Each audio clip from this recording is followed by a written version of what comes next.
Hello and welcome to The Great Escape.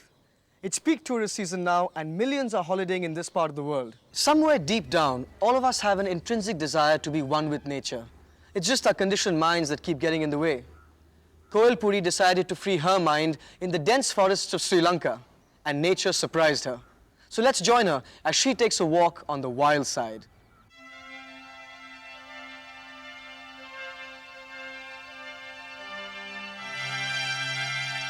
There are uncounted treasures to be found in the folds of nature. It holds deep, dark secrets. It speaks without talking. It needs no words. It touches without moving. We feel it without trying, for we are but part of it. Nature is at its basic best in the last remaining virgin forest of Sri Lanka. The Singharaja rainforest is dense, and as you venture into its depth, its raw beauty engulfs you, and you feel lost. But what a paradise to be lost in, so pure, so untouched, and so much greater and more powerful than the world we've created for ourselves.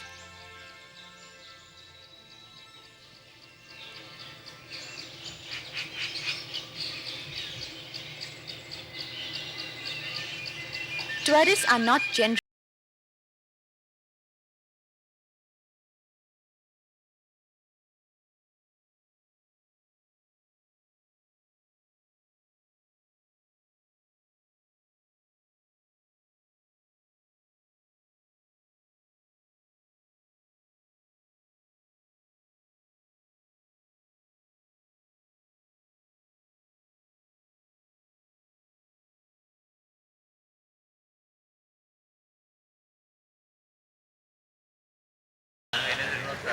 And if gems of a slightly more tangible variety are your thing, this is the right place for that too.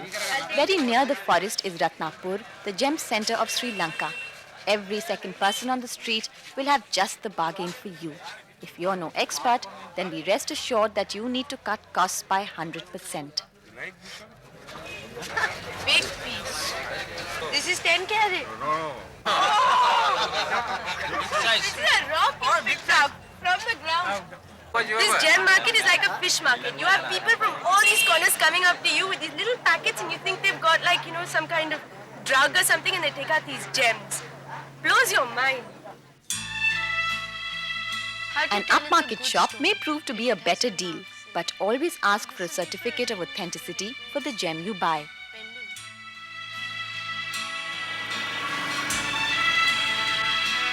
When visiting the Sri Lankan interiors, you will find accommodation is limited, but not really a problem.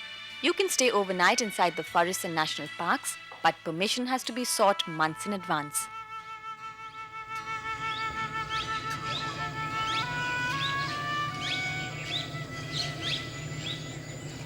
Hotels conveniently located near wildlife parks and forests have all tried to maintain the natural ambience of the place.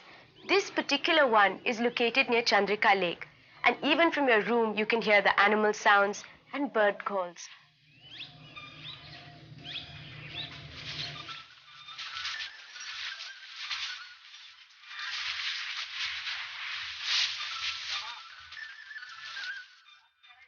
Similar calls of abandoned, sick and orphaned wild elephants were answered by some animal lovers, and over a decade ago, the Peenawala Elephant Orphanage was set up. Here, you can watch the rescued elephants going about their daily jobs at arm's length. And if you wish, you can pitch in and help feeding them too. My timing was perfect. I not only saw them being fed, but was also witness to their daily 3-hour-long bathing ritual.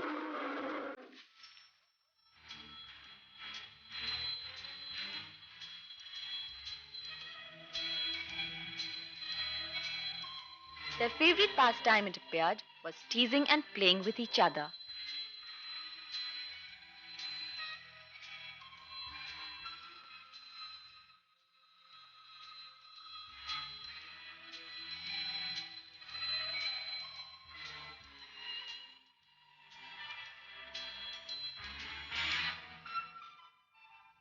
As happy and free as they seemed, it was obvious that they were not elephants of the wild, and I longed to be with these majestic beasts in their natural habitat. So I decided to get back to the wild again.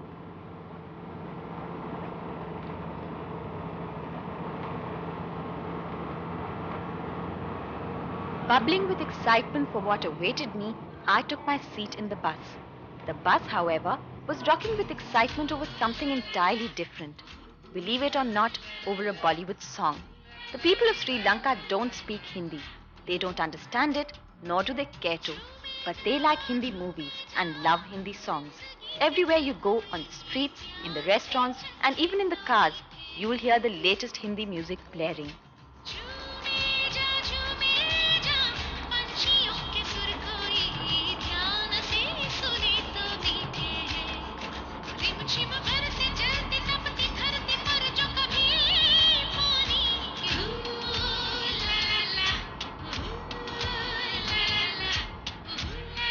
Oh my God, so much. I don't want so Eating on the much. road in Sri Lanka is as convenient as in Okay, India, thank you. but the Sri Lankan version of a dhaba is slightly more upmarket. They have a good system here. The minute you walk in, they bring on everything in the shop onto your table. Whatever you feel like eating, you take on your plate, they bill you for that, and the rest will just go back. That way you get so much selection of everything.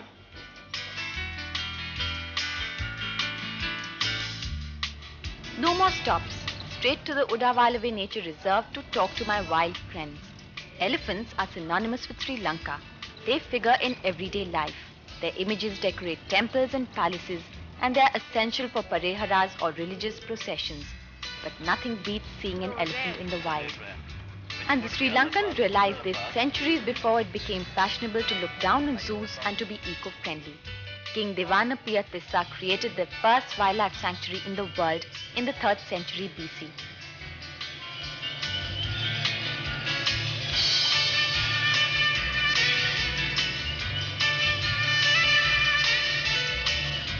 In the morning, you'll bump into the odd elephant, but when the sun reaches its height, there's no finding out where they hide.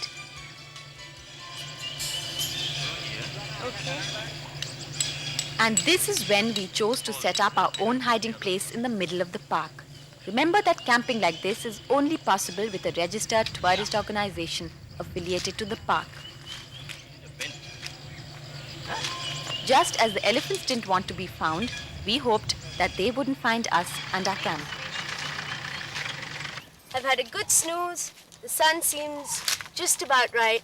I think we're ready to go back into the forest and see some wildlife. Ready now? Yeah.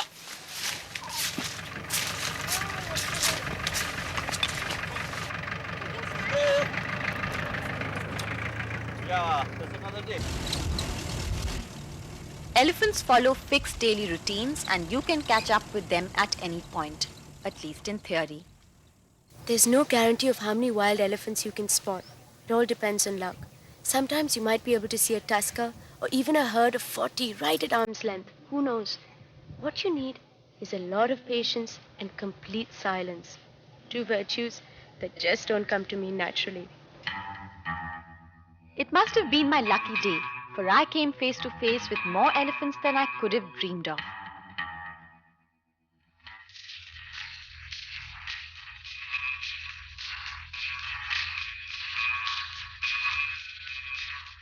Somehow, I was disappointed by their apparent tameness and their complete ignorance of us.